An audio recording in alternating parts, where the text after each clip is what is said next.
कहते हैं कि मुक़द्दर भी उन्हीं लोगों का साथ देता है जिनके हौसले बुलंद होते हैं, और कुछ लोग अपने हौसले के दम पर मौत को भी मात दे देते हैं।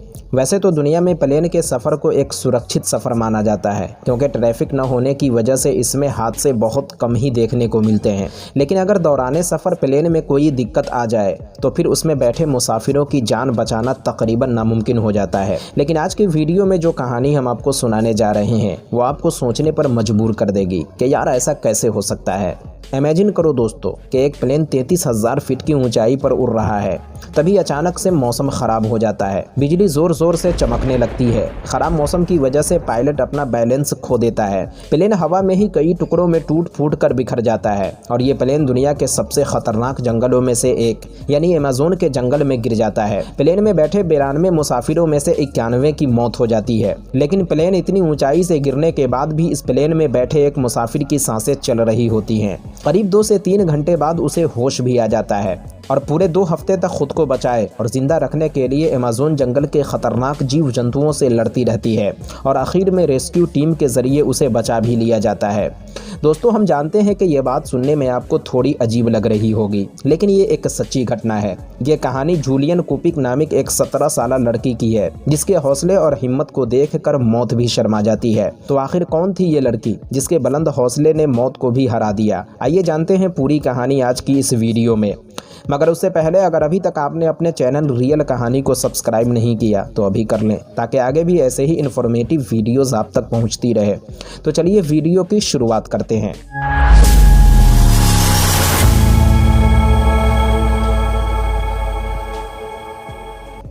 ये बात तकरीबन आज से 52 साल पुरानी है। 10 अक्टूबर 1954 को जर्मनी में एक लड़की का जन्म होता है जिसका नाम था जूलियन कुपिक। जूलियन का बचपना एक आम और साधारण लड़की की तरह कटती है। वो बचपन से ही अपना सारा फोकस अपनी पढ़ाई लिखाई पर देती है। जूलियाना स्कूल जाती है, वहाँ उसके कई दोस्त भी बनते हैं। लेकिन इन सब के बावजूद जूलियाना अपना ज़्यादातर वक्त अपनी माँ मारिया के साथ गुजारती है। जूलियाना की माँ एक वैज्ञानिक थी, इसीलिए काम के सिलसिले में उन्हें अक्सर अलग अलग जगहों पर आना जाना पड़ता है। साल था 1971 जब जूलियाना की उम्र पूरे 17 साल हो चुकी थी।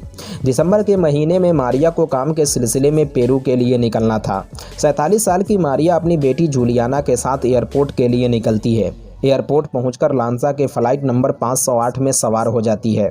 मौसम ख़राब होने की वजह से फ़्लाइट को टेक ऑफ करने में थोड़ी देरी हो रही थी। इस प्लेन में 86 यात्री और 6 क्रू मेंबर मिलाकर कुल 92 लोग सवार थे। ये सफ़र कितना ख़तरनाक होने वाला है, जूलियाना और उसकी माँ इस बात से बिल्कुल अनजान थी। मौसम साफ होने के बाद प्लेन 92 यात्रियों को लेकर उड़ान भरता है। प्लेन 10 मिनट के अंदर ही 33,000 फीट की ऊंचाई पर पहुंच जाता है। प्लेन अब अमेज़न जंगल के ऊपर से गुजर रहा था। प्लेन को टेक ऑफ किए लगभग 25 मिनट बीत चुके थे और तब तक प्लेन के अंदर सब कुछ ठीक ठाक चल रहा था। प्लेन में बैठे यात्री अपनी यात्रा का पूरा मज़ा लेते हुए आगे की तरफ बढ़ रहे थे। करीब आधे घंटे बाद जब प्लेन अमेज़न जंगल को पार करके इंडीज पहाड़ी की तरफ बढ़ रहा था, तभी अचानक से मौसम खराब होने लगा। मुसाफिरों ने देखा आसमान में काले बादल की वजह से चारों तरफ अंधेरा छा रहा है। वैसे इन पहाड़ी इलाकों में मौसम कब बदल जाए इसकी कोई गारंटी नहीं होती, और इन ख़राब मौसम में भी पायलट प्लेन की हाइट को ऊंची करके उसे आसानी से कंट्रोल कर लेता है। लेकिन उस दिन न जाने पायलट को क्या हो गया था कि प्लेन को ऊपर ले जाने के बजाय उसी हाइट पर उड़ाने की कोशिश कर रहा था। शायद पायलट को घर जाने की जल्दी थी या फिर अपने ऊपर ओवर कॉन्फिडेंस। काले बादलों ने आसमान को चारों तरफ से घेर लिया। आसमान जोर जोर से गरजने लगा। हवाएं इतनी तेज चल रही थीं कि प्लेन को ज़मीन पर पटक दे। प्लेन में बैठे यात्री को भी अब खतरा महसूस हो रहा था। वो आपस में बातें कर रहे थे कि आखिर पायलट प्लेन की हाइट ऊंची क्यों नहीं कर रहा। धीरे धीरे पायलट प्लेन का बैलेंस खोते जा रहा था। पायलट को अब अपनी गलती का एहसास हो चुका था और अब वो काले बादलों के बीच से प्लेन को ऊपर ले जाने की कोशिश कर रहा था। आसमानी बिजली जोर जोर से कड़क रही थी और तभी एक बिजली जहाज के बाएं इंजन पर जा गिरी, जिससे इंजन में आग लग गई। बाएं इंजन में आग लगने की वजह से जहाज का पूरा लोड उसकी दाएं इंजन पर आ गया। अब पायलट जहाज से अपना बैलेंस खोते जा रहा था। प्लेन जोर जोर से हिलना शुरू कर देता है।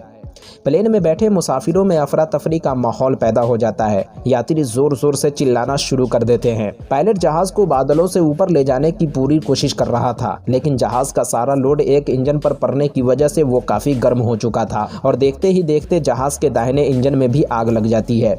अब पायलट जहाज से पूरी तरह अपना नियंत्रण खो चुका था। वो जहाज को अब भी ऊपर की तरफ ले जाने की कोशिश कर रहा था, मगर जहाज बड़ी ही तेजी से नीचे की तरफ बढ़ रहा था और आखिर कुछ ही मिनटों में जहाज जमीन से टकरा गया। चूंकि जहाज पूरी रफ्तार से जमीन से टकराया था, इसलिए जहाज के चीथड़े उड़ जाते हैं। जमीन से टकराने के बाद जहाज कई टुकड़ों में टूट जाता है, जो टुकड़े अलग अलग दिशा में बिखर जाते हैं। यह हादसा दिन में दोपहर के वक्त हुआ था। उधर पेरू के पुकोल्पा एयरपोर्ट पर इस जहाज को 12:47 पर लैंड करना था, लेकिन करीब 1 से 1.5 घंटे बाद भी जब ये जहाज एयरपोर्ट पर लैंड नहीं किया और न ही पायलट की तरफ से कोई मैसेज आया, तो एटीसी में बैठे स्टाफ को कुछ खतरा महसूस हुआ।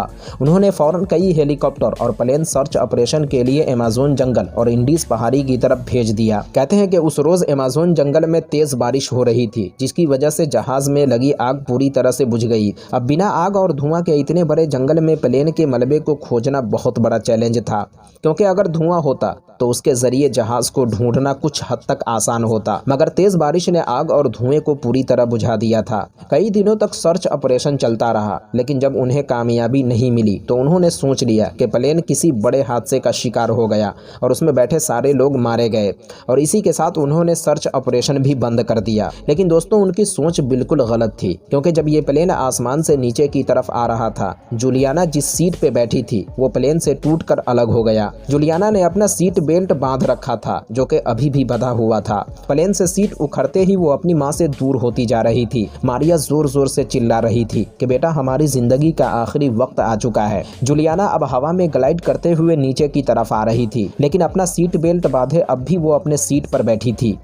अब जूलियाना का टक्कर एक पेड़ की टहनियों से होता है, जिसकी वजह से उसकी रफ्तार भी कम हो जाती है और उसे चोट भी ज़्यादा नहीं लगती। पेड़ की टहनियों से टकराने के कुछ घंटे बाद जूलियाना को होश आता है, तो वो अपने आप को एक सुनसान जंगल के बीचों बीच पाती है, जहां सन्नाटा के अलावा कुछ भी नहीं था।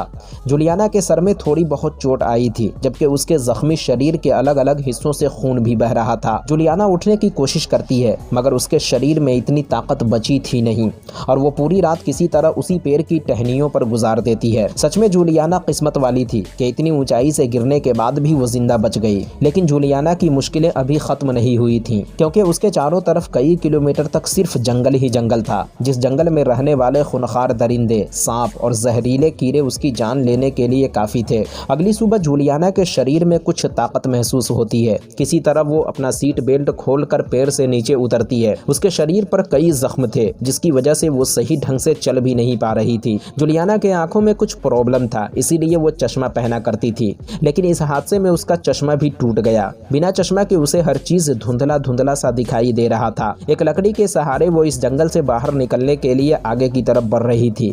जूलियाना को पता था कि इस भयानक जंगल में उसकी मदद के लिए कोई नहीं आएगा। उसे अपने आप को जिंदा रखने के लिए खुद ही कोशिश करनी होगी। इसी दौरान उसे चॉकलेट से भरा एक थैला मिला, जो प्लेन क्रैश होते वक्त जमीन पर गिर पड़ा था। अब वो उसी चॉकलेट को थोड़ा थोड़ा खाकर खुद को जिंदा रखे हुई थी। अमेज़न जंगल में बारिश बहुत ज्यादा होती है, इसीलिए पीने का पानी भरपूर मात्रा में था।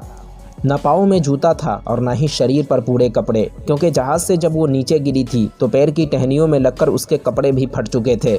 अब जूलियाना को जंगल में गिरे 4 दिन बीत चुके थे। उसके सारे चॉकलेट भी खत्म हो गए, लेकिन जंगल में जगह जगह बेड़ी के दरख्त थे, जिसे वो खाकर खुद को जिंदा रखे हुई थी। जंगल में अधिक वर्षा होने की वजह से जूलियाना के कपड़े हर समय भीगे ही रहते थे, इसीलिए वो सुकून से सो भी नहीं पाती थी। कपड़ा गीला होने की वजह से अक्सर उसे बुखार आ जाता था और वो बेहोश होकर जंगल में गिर पड़ती थी, लेकिन होश आने पर वो फिर आगे की तरफ बढ़ने लगती थी। जूलियाना के जंगली सफ़र का ये 11वां दिन था जब उसे एक झरने की आवाज़ सुनाई देती है।